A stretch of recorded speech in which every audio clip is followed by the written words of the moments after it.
कहानी है रामपुर गांव की, जहां के मर्द महिलाओं को हमेशा नीचा दिखाने की कोशिश में रहते। अरे अभी तक खाना नहीं आया, क्या मुझे एक और शादी करने की जरूरत है? नहीं जी नहीं, ऐसा मत करना, वरना मैं कहाँ जाऊंगी। खाना लेकर मैं अभी आई जी। गांव की पंचायत में भी फैसले हमेशा औरतों के खिलाफ ही रहते। मैं जो फैसला सुनाता हूँ वो भगवान की आज्ञा होती है। इस लड़के ने अपने मन से शादी करके अच्छा नहीं किया। लड़के को घर भेज दो और इसकी शादी इसकी जाति की किसी लड़के से करवा दो, लेकिन ये लड़की, इसे तो गांव के बाहर निकाल दो।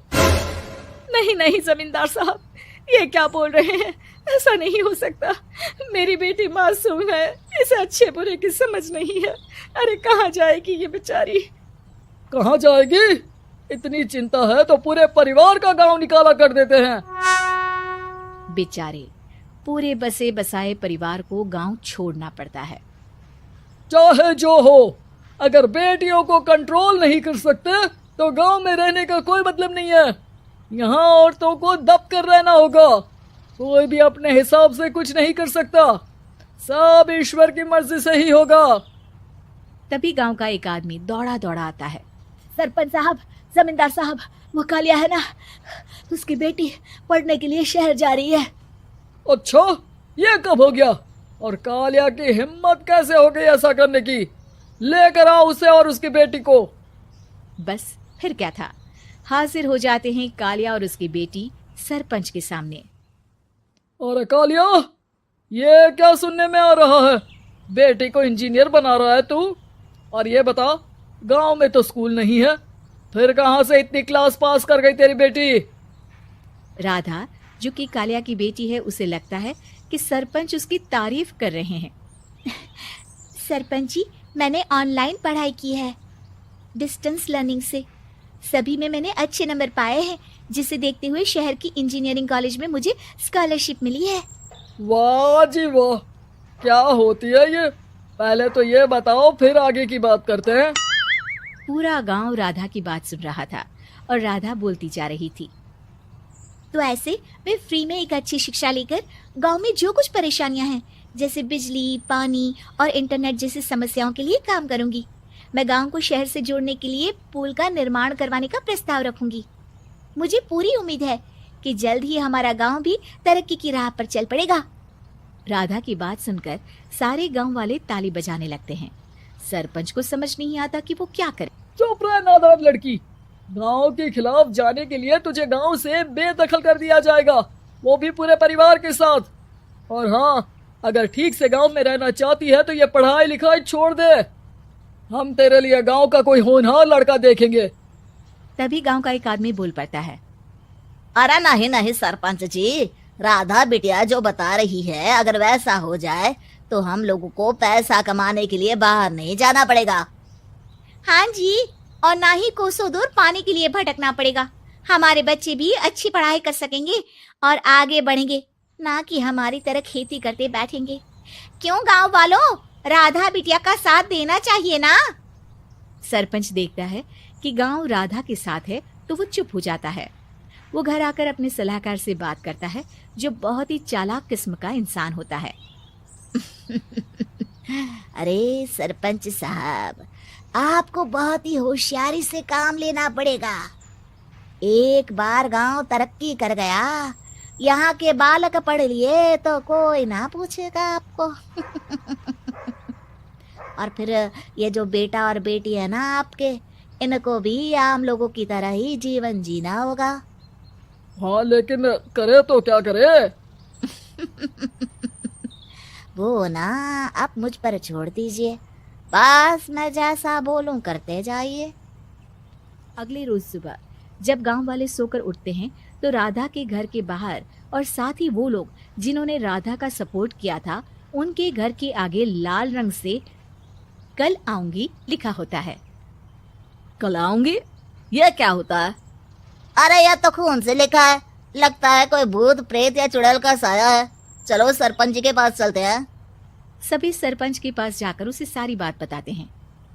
अरे ये तो बड़ी मुश्किल की बात है। चलो, मैं एक बाबा को जानता हूँ, उन्हें बुला लेता हूँ। सरपंच बाबा को लेकर गांव के घर के बाहर जाता है।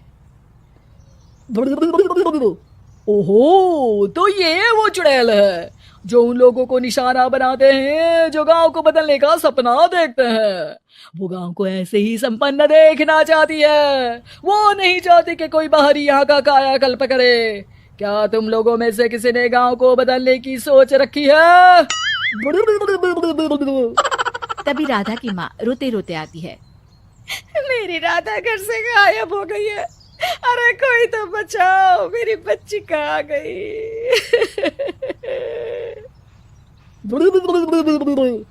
ले गई वो चुड़ैल, तेरी बच्ची को ले गई। अब वो उसे श्रापित करके छोड़ेगी। उस पर चुड़ैल का साया हो जाएगा।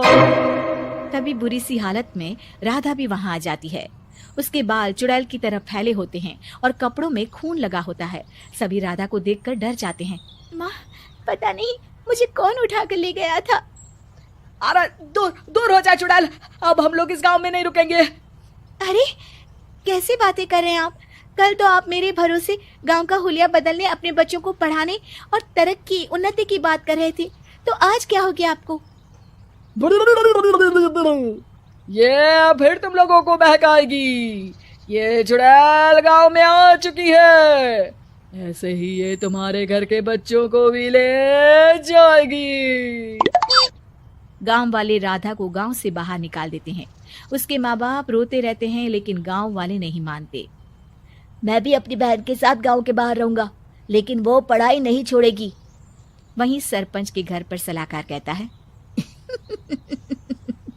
देखा, सांप भी मर गया और लाठी भी नहीं टूटी। लेकिन अगले ही दिन सरपंच के घर के बाहर भी वही शब्द लिखे होते हैं। और फिर सरपंच की बीवी कहती है, हमारी बेटी को किसी ने अगवा कर लिया है। तभी राधा का भाई वहां आ जाता है। अरे गांव वालों, मैंने सरपंच जी की बेटी को देखा था। वो चुड़ैल उसे उठाकर ले जा रही थी।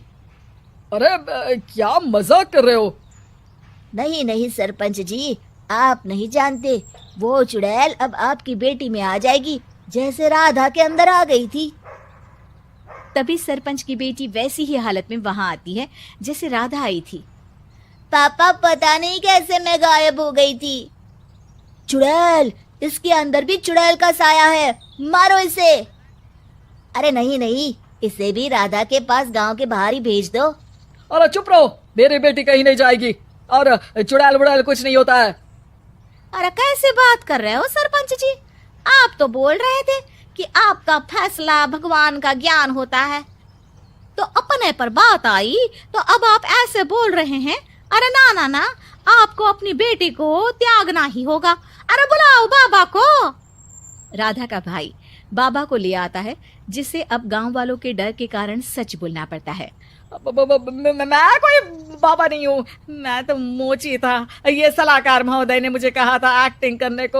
अब वो मुझे पैसे देने वाले हैं। अब मुझे माफ कर दो। गलती हो गई, मुझे माफ कर दो। तभी वहां राधा आ जाती है। देखा सरपंच जी, जब गांव के बच्चे साक्षर होंगे तो आप जैसे लोगों की चालाकी नहीं चलेगी।